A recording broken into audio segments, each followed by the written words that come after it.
Greetings everybody, Ben here from TheVirtualEconomist and welcome to part 8 in my Keys to Riches series. I just want to point out here that I know I have been a little bit inconsistent with my uploading of Keys to Riches, but it is now the summer, so hopefully that should mean I'll have more time to make videos and just get a bunch of episodes of Keys to Riches pumped right out for you guys. For this episode, I'm actually trying something out a little bit differently with the gameplay. In the past, as you can imagine, I've been on trade servers just kind of derping around, showing you guys what they're like.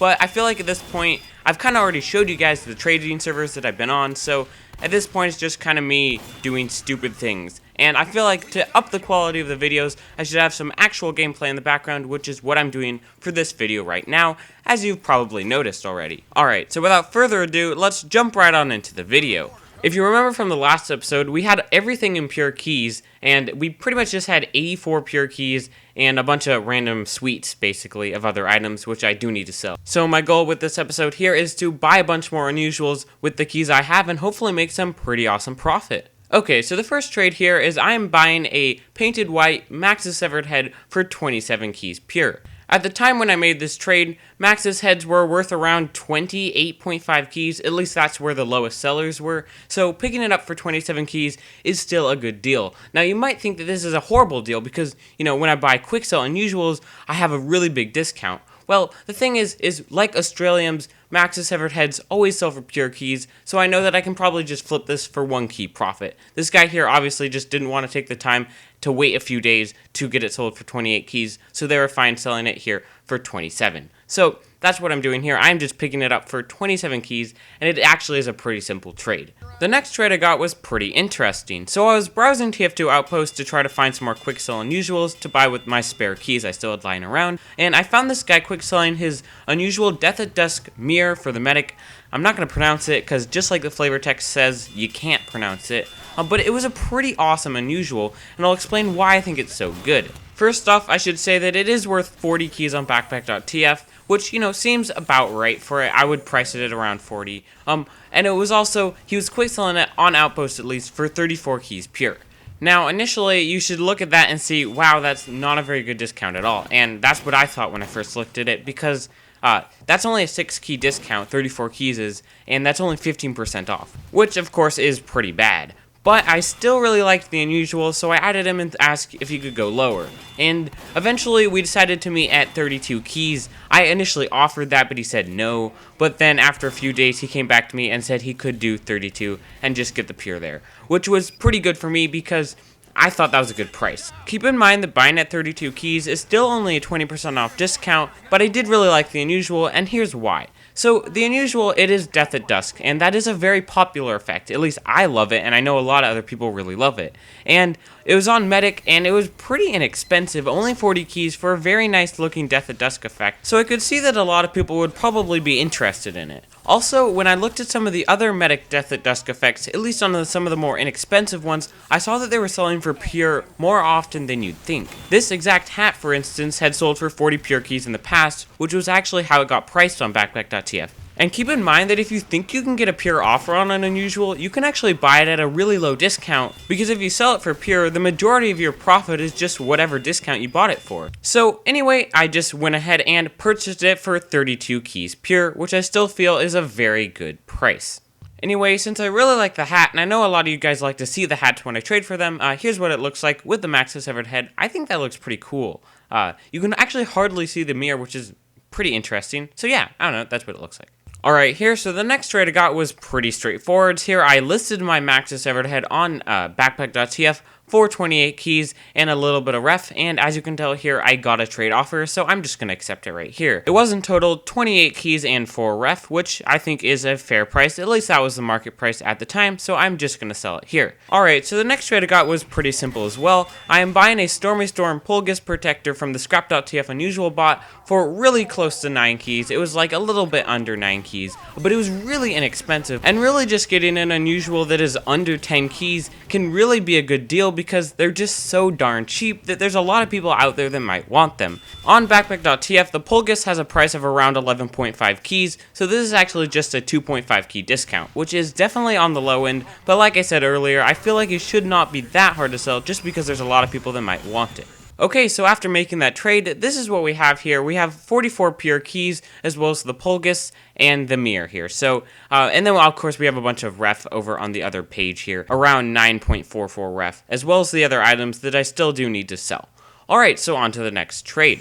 The next trade I made was definitely a harder one for me to make, but I definitely think it was a very good one in the end. I think I was advertising my Death at Dusk unusual on Vatican City, and I had this guy trade me who was interested in the hat.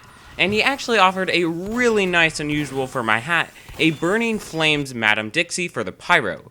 The unusual is worth 42 keys, and my unusual is worth 40 keys, so if I just take it as a straight 1-to-1, it would be 2 keys overpay. Now, the unusual Madame Dixie I think is probably one of the best unusuals you can get in the game, and I'll explain why I think that right now. So the unusual, it is clean, which is really awesome to have a clean burning hat. Also, the hat is very inexpensive. Like a lot of the unusuals I've been trading for, it's only worth around 40 keys, which is very inexpensive for a Burning Flames hat. Also, I think the hat looks pretty nice, and I know a lot of people must not think this because the Madame Dixie is way too low on backpack.tf, at least for each effect. Like, they're way lower than they should. But, you know, I figure the hat looks nice, it's very inexpensive on backpack.tf, it's clean.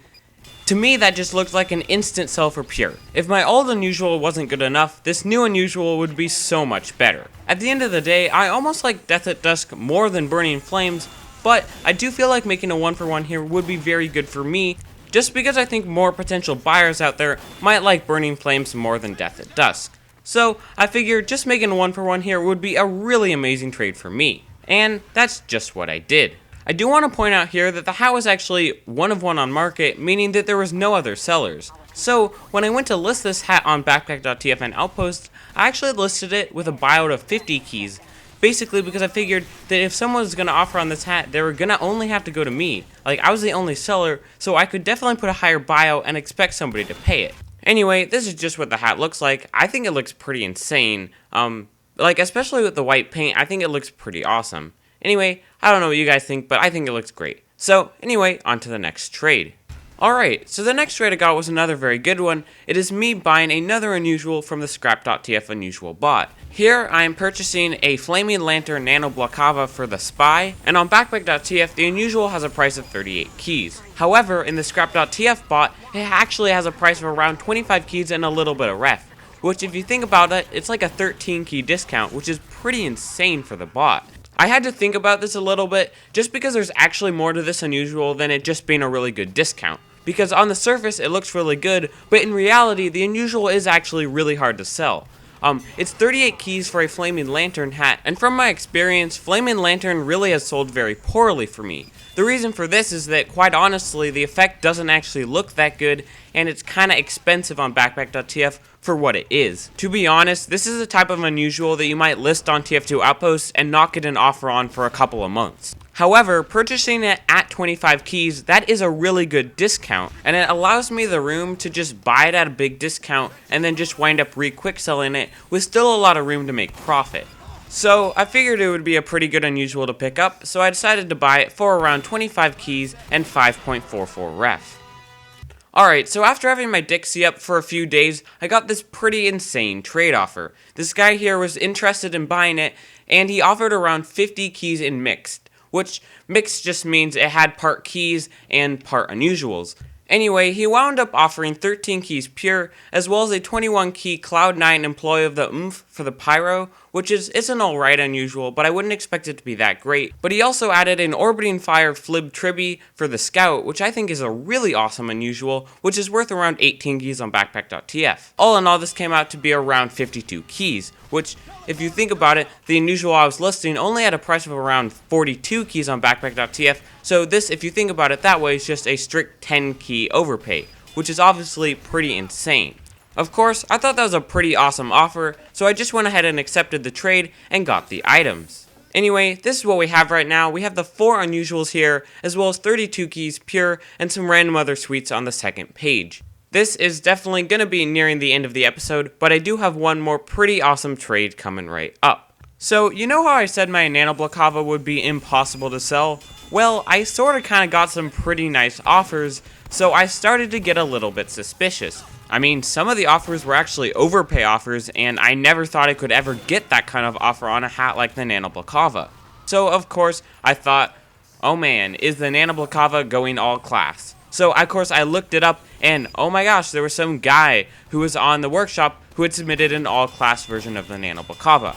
However, when I looked at that, I pretty much thought that it was a complete joke and it would never actually go all class. Now, there are three main reasons for why I predicted that it would not go all class, and here are why. So, number one, the guy who made it was an Nanoblokova collector. So, it was so blatantly obvious that he was making this workshop post so all of his unusuals would go all class and he would make a crap ton of profit. Now, that's obviously a little bit sad, but I mean, he made all the disclaimers he wanted, but you know, it was obviously his intent.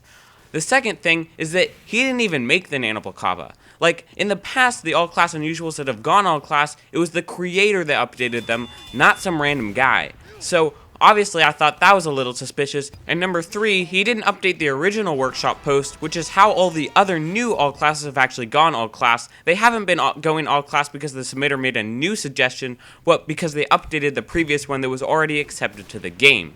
So, when I took all those into consideration, I was like, this is no way this is going all class, and if it does, well then Valve is pretty much screwing with the game. So, the next day, I went ahead and looked at my trade offers and tried to find one that I thought was really good. And I found an offer that was pretty insane. I had this guy offering me his duped Burning Flames blokes bucket hat for the sniper. And that on backpack.tf has a price of around 52 keys, which is pretty awesome, considering my Nanoblokova has a price of 38 keys. However, in the trade offer he sent me, he wanted me to add the difference in keys. So, of course, I didn't want to do that because I would rather just have a 1-for-1. So, I went ahead and added the guy, and after negotiations, we were able to get a pretty awesome deal for me, where I would trade my Nanoblokova plus 2 keys for his blokes bucket hat, which is an insane overpay offer. So, I just went ahead and accepted that right away and got the blokes bucket hat. Alright, so here it is. You have new items, and hey, I got a Professor Specs, but here it is, the unusual, the Burning Flames blokes bucket hat, and I think that looks pretty insane. Like, even for the blokes, which is kind of an ugly unusual, I still think with the Burning Flames, it looks pretty insane. So, this is definitely going to be the last trade of the episode, and I just want to point out here that if you look on the workshop, you cannot actually find the Nanoblokova suggestion anymore because it has been taken down. So, in other words, I was correct with my prediction, and the hat would not go all class. So, I'm really proud of myself here, because I was able to take advantage of the scenario with all the hype surrounding the hat, to just make a pretty insane amount of profit here. Anyway guys, so that is going to be the end of the episode. So I hope you guys all enjoyed, and make sure to stay tuned for more Keys to Riches coming very soon. Until then guys, thanks for watching.